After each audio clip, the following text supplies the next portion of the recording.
Well, so yeah, Schlatt, you were in L.A. and I was in L.A. I went to the roast. Ted asked, Schlatt, do you think maybe I can come to the roast? So generally, it is. And I said, yeah, maybe you'll be able to come to the roast. Let me ask and see if you can come. And then, thankfully, Cutie Cinderella is just such a nice woman, and she said, yeah, of course, Ted can come. And Ted was like, let me tell you the real story here. I will tell you the real story here, because Schlatt's like, oh, I'm doing this roast for Ludwig, and I'm like, oh, could you ask if I could come along? And then Schlatt got really weird about it. He was like, I don't know, Ted. I don't know if I can do it. He got all nervous. He didn't know what to do. And I was like, well, I mean, it's a pretty normal thing if there's an event to just to ask on another friend's behalf. And now here he is slandering me once again, acting like I was crying in Baby Town. But no, it's a very normal thing to do, Schlatt. No, it is a very normal thing to do. I appreciate you asking on my behalf. Yeah, it was a fun event to go to. It was nice to have you there, Ted.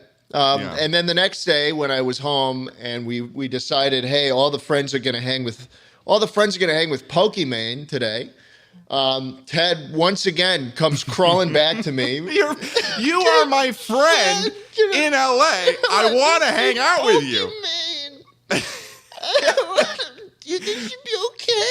Okay, Schlatt, you're setting a terrible standard for our listeners out here that you cannot ask a friend to come along to the events when they're visiting your area. No, you shouldn't have. Yeah. I hate you. See, I was just like, yeah. My body was telling me yes, but my mind was telling me no. That's such a confusing thing, because why? I think Ted, all the comments, you've convinced yourself and all of our viewers that I'm just like the most terrible person, and in that moment you started to believe it. Like you weren't, because Schlatt and I hadn't seen each other in more than a year and a half at this point too. So at this point, he's probably totally believing the lies that he himself has been constructing about me. I've gaslit myself into not liking Ted from this podcast. I'm like, wait, didn't this guy break my kneecaps at a baseball game in the 7th grade? I don't know if I want to bring this guy to the Ludwig roast. Like I still feel it every time I look at him. He's going to come in there and beat the crap out of him with his Crocs. Yeah. Well, Ted, that's not a roast. That's just breaking his bones, buddy.